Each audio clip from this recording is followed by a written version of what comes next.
the odds, but pretty surprising stuff. Yeah, and obviously it is time for game 2. Going to be Fringe, Search, and Destroy.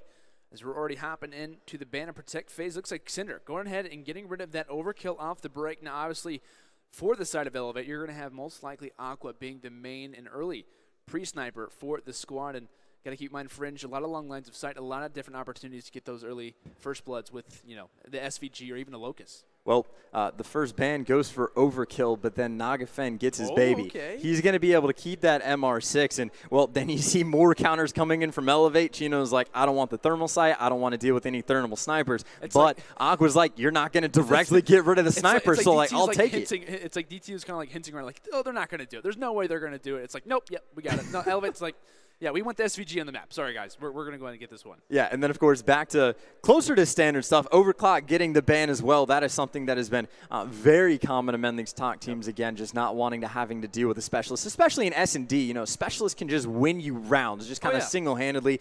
So the less variability in that regard, the better in their minds. And then, of course, rapid fire and high caliber. That's just kind of default. That's teams are like, I don't know what I want to ban. Let's just get rid of this. And then Vicento, once again, there's players in the booth just laughing. Like, it seems like this is like a running joke for the eLevate team of just not getting that last ban in.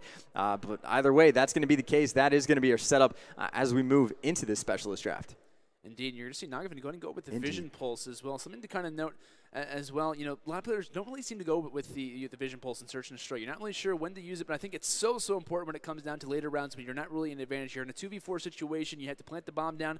You knock the Vision Pulse, and you exactly know where everyone is on the map and, in a certain location. So I think that can definitely kind of come into favor. Obviously, Overdrive not being banned. It looks like Chino going to take full advantage of that one as he's going to go and grab the Overdrive and possibly use it to his advantage when it comes to those sticky situations, maybe even those defensive pushes as well. I feel like the Vision Pulse is something that's going to have to be used in pinching situations because obviously as soon as you ping it, the other team is going to be focused on you, and that would be the perfect time for the flank to come in. Also, the bomb site that is inside a dub, players all the time stack up, and you have to guess, are they in the alley? Are they near the bomb site? Are they hanging out in bricks? And so as soon as you clean up that Vision Pulse, all of the players condensed in one very direct area. It would be incredible to have all that information instantaneously. So I would assume that Nagafen is going to try and use the Vision Pulse in that sort of a situation.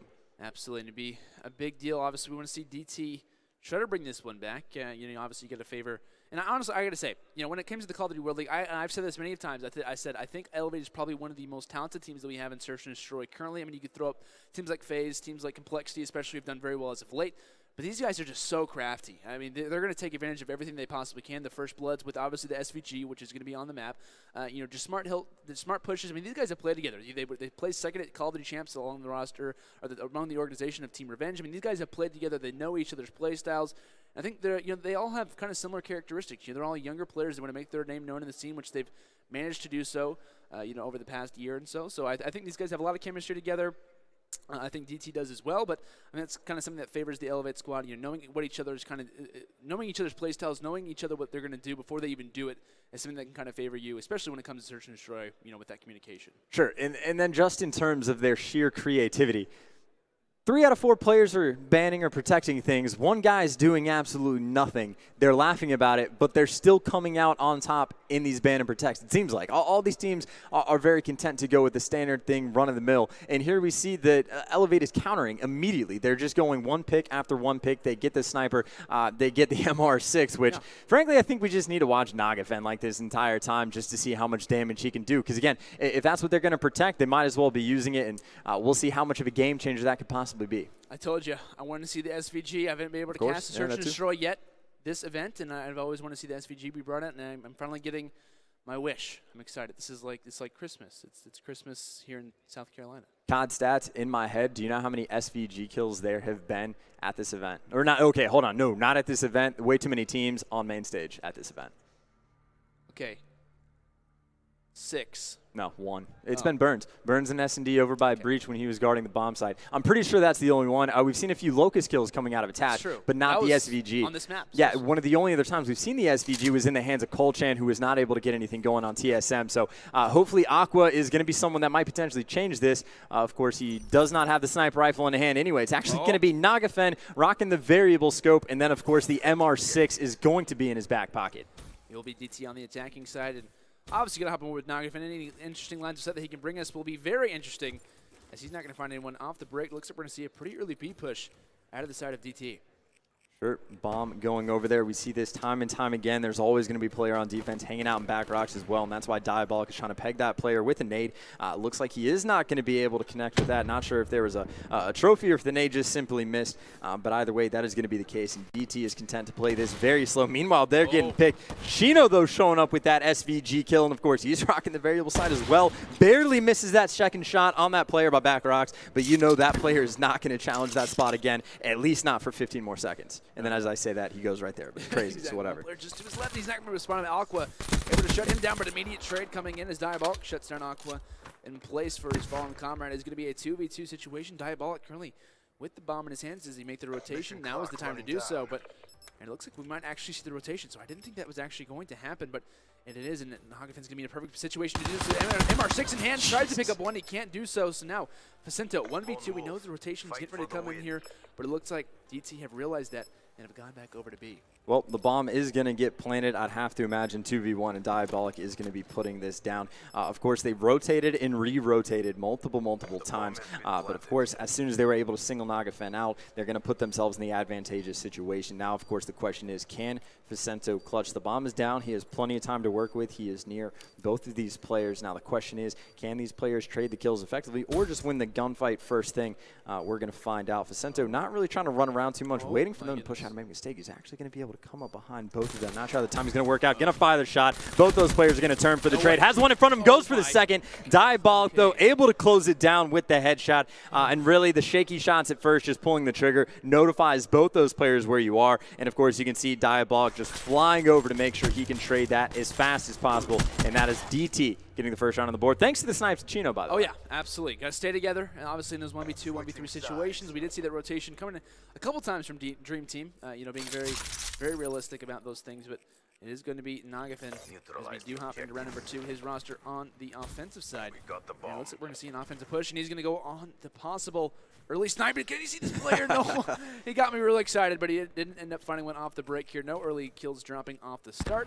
And it will be eLevate looking to see which bombs that they want to go to. But those early kills are going to be very important, which could possibly come, I was going to say, from Nagafen, but in fact, it's going to be Aqua who ends up dropping the first blood. Yeah, Chino, of course, with that sniper was going for the jump snipe over towards that A-bomb site over that wall by Junkyard. But, of course, now eLevate with the man advantage is going to see how they're going to be able to convert it. They are still playing incredibly slow. Of course, you know, 55 seconds to work with, plenty of time, but it looks like they are going to take this bomb over towards A any second now, and now Facento leading that charge.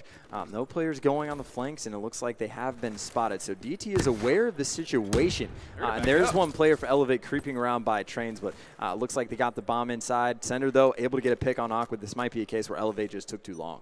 It might be, and Remy going to get the bomb down just in time. It is obviously a 3 versus 3 situation. Remy going to be pre-aiming back doors, and he might spot one player at the start. Can he find the kill? No, that nade getting ready to come out as well. It's not going to affect Remy by any means. He's going to be pushing through mid-street. He gets dropped. Good shots there out of center. Now it's going to be a 2v3 situation. Nagafen with the MR6 through mid-street. Can he find anyone?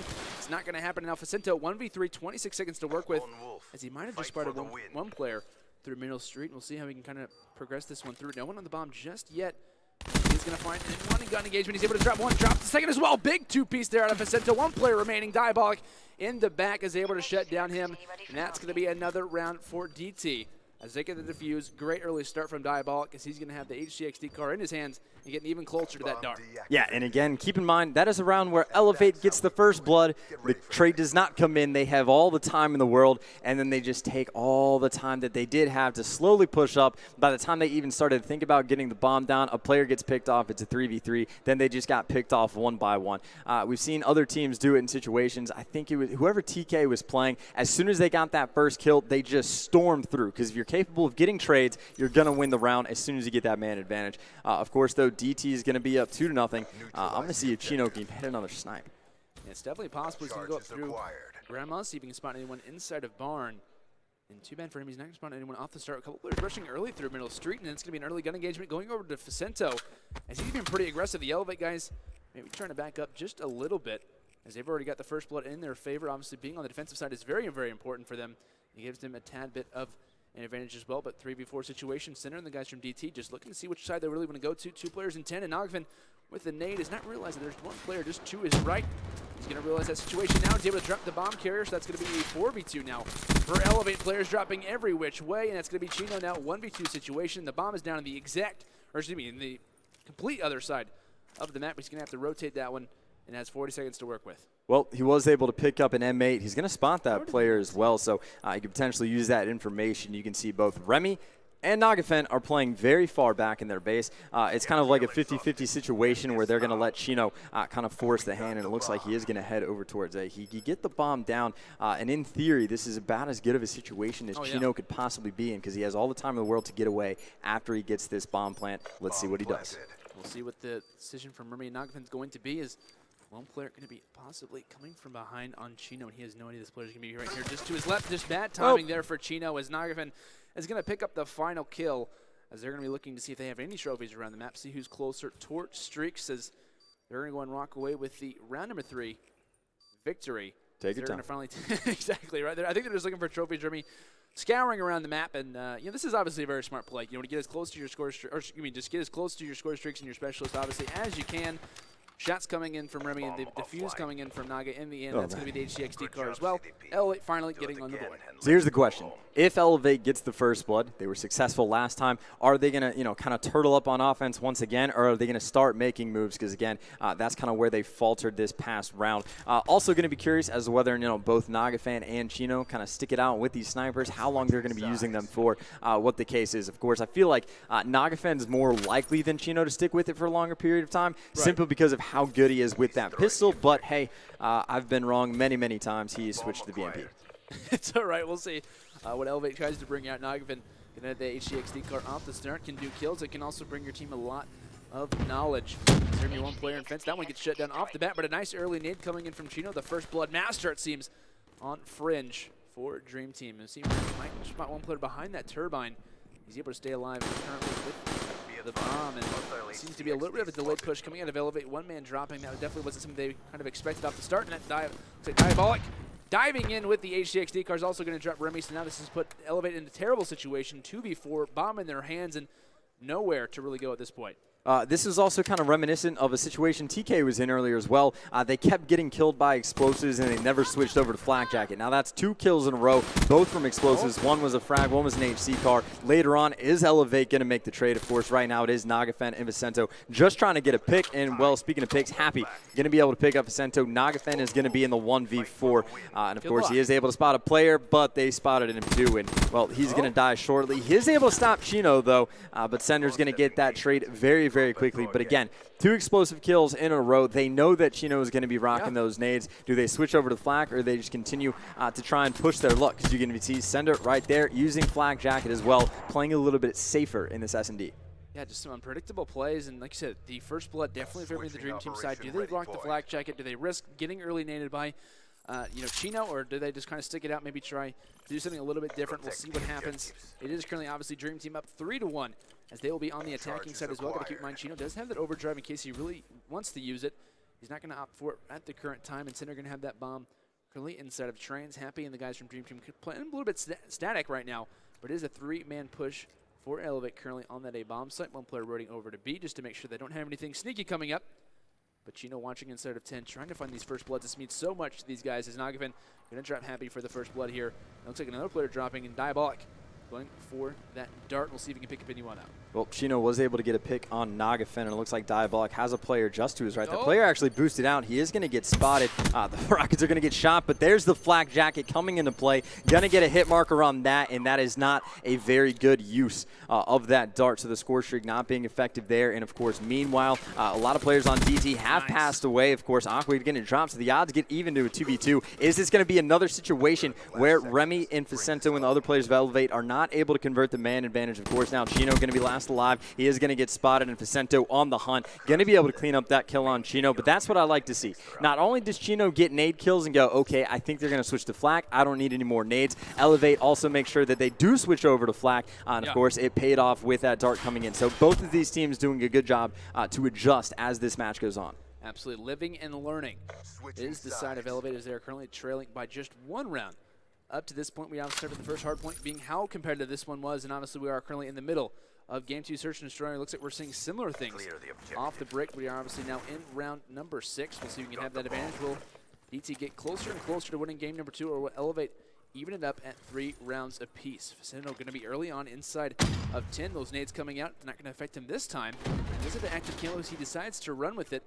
There are some shots being fired, and eLevate really has nowhere to turn. Vicento realizes, I'm going to rock my active camo off the break. He's going to drop 1 for the first blood. That's going to pay off pretty well for them as they're going to rush over in this A site. There's one player waiting for DT. Can he find the kills? There's one traded for Vicento. He's going to have to grab that bomb, and that E-Wave coming into play. Can he stay alive? He's not going to be able to, so trades being in, and now Diabolic left in a 1v2 situation, currently inside of bricks, and he's going to decide to back out and see how he can maybe clutch this one.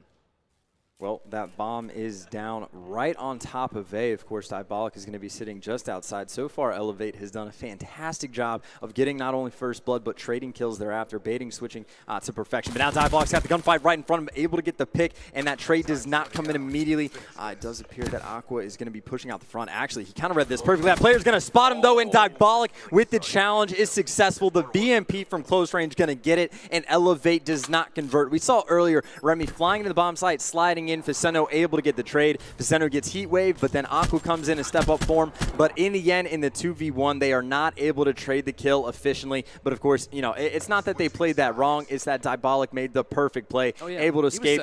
You know, had like perfect timing as well. So things definitely had to fall in favor of DT. But that's the second time where eLevate cannot convert the man advantage. Absolutely, you see Chino off the break here, turning on the Jets. He's going to have that overdrive. Most likely going to push into bricks.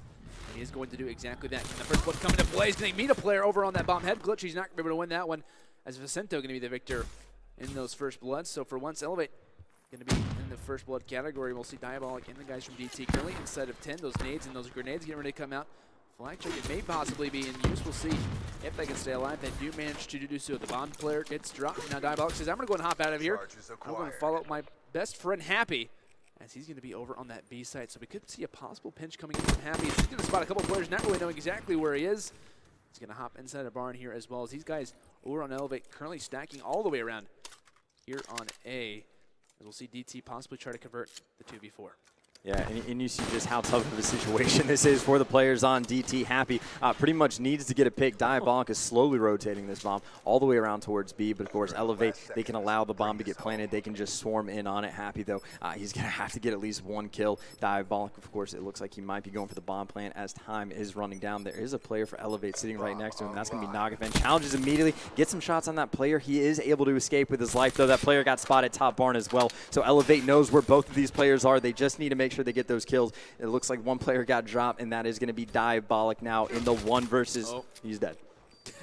1 versus. He's gone. He's gone. He's out of here. But no, great job there out of eLevate. We did see that potential, a little bit of a bait maybe coming out of Diabolic, because he was trying to make sure that that bomb plant would go down, and you see a little bit of a nice wall run coming in from Nagafen. He's obviously one of the top free run players that we had in the beginning of Black Ops 3. Definitely kind of showing off the movement there, but that's going to be a defuse coming in from the side of eLevate.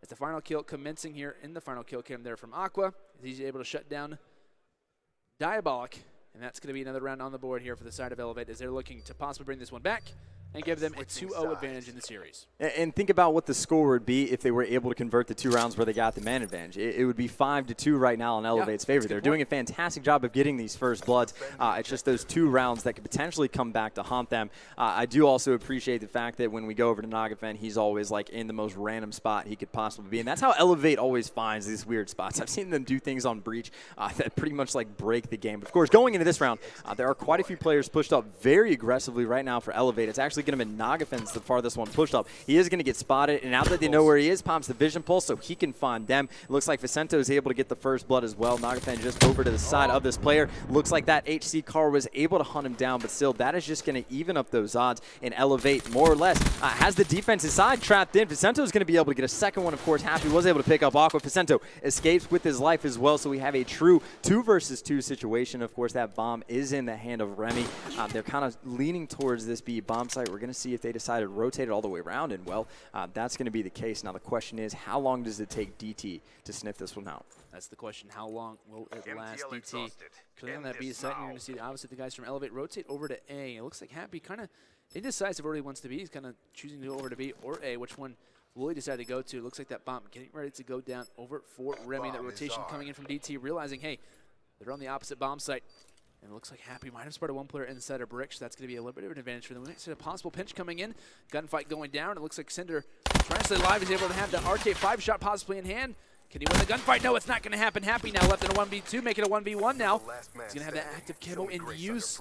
With only 24 seconds to work with, can he get this defusal in play? He's looking to see anywhere possibly where this player could be at, but no, it's not going to happen. Remy able to win the gunfight, and that's going to be 4-4. We're all tied up in round count, as it will be Remy going so big that obviously rotation over inside of bricks was very big for them, obviously being able to get that bomb down. And in the end, it was Remy who was able to win the gunfight over on Happy. Like I said, give us at 4-4. Yeah, and I can definitely appreciate that attempt to use active camo. Just a bit unlucky for him that Remy was able to escape and get out of his line of sight, because it would have been the perfect use of the specialist. But now, of course, that it's tied up, we know that he no longer has that, which could potentially be leaning towards the guys on eLevate if they're going to have that bonus later on. But of course, that's always a factor, the fact that overclock was banned. I believe that's Vicento that would be calling in his HC card. That is going to be the case. And it looks like they've already confirmed that no one's at A, and he's going to go see what he can figure out over by this B bomb site. He knows there's going to be at least one player over by trains. The player back rocks has spotted that one out, and now he knows that they're here. And you can see some of those players beginning to back up. And the HC card does get taken down, but that just means that eLevate knows that this bomb is going over towards B. Yeah, DT kind of leading all their weight over on the B side, and eLevate kind of backing up, making sure that they can possibly maybe even swarm this one around. Vicento going to be in top bar, and he's going to roll and rock the active camo. Will that player spot him? No, he's going to drop Cinder.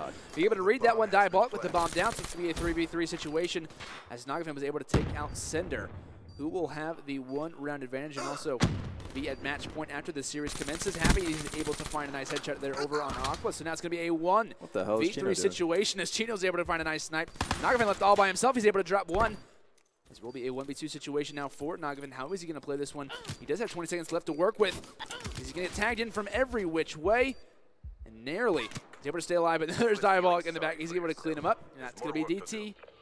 Match point here for this search and destroy, possibly, to bring this at level playing field in the overall game. You know, I can't remember which player it was that got the kill, but with Vicento charging out of barn with the active camo, I thought he was going to have 2 kills just because I assumed the player that was guarding Diabolic when he was planting the bomb wasn't going to be able to see him. He gets taken out immediately, and that pretty much wins them around. But Vicento almost had the perfect play, but that's 2 rounds in a row where the active camo is just simply not successful at all. But crazy how that potentially could have worked out. Either way, though, now we do see eLevate on offense going back towards this A bomb site. And, of course, there's only one player on defense hanging out. But now that the players have been spotted, you see the rotation coming in. At least one player for DT, going in to support his teammate by A. This is indeed Remy with the bomb in hand. He's going to be sitting inside of 10 like you mentioned, and looks like DT already kind of read this one out. There we got one player over on B. It's going to be Diabolic ready for that rotation that could possibly commence, and yet again, no flag checking on the side of Nagafin as those nades just being so killer for them. That's kind of been a little bit of their issue when it comes to his first blood. Some shots being fired from Chino, using that bomb head glitch to his advantage. Still actually now a 3v3 advantage, 3v3 man count for either side as Aqua try to Happy that heat wave not going to come into too much use from Aqua. That's a little bit of a waste of a specialist, but either way, Chino's there doing some work. Vicento able to drop one push. Now it is a 1v2 in favor of DT. And he got heat wave, so he is absolutely hopeless. eLevate not able to shut that one down. DT is going to be able to tie up this series 1-1. And again, it goes back to those 2 rounds that eLevate was able to successfully get the man advantage with those first bloods and not able to convert. So DT able to make those bigger plays. And really, you got to give props to Diabolic on that one. He finished 12-4. And Vicento had an amazing game as well. He's playing very aggressive, finishes out at 13-8. But in the end, the conversions were just too much, and DT came out on top.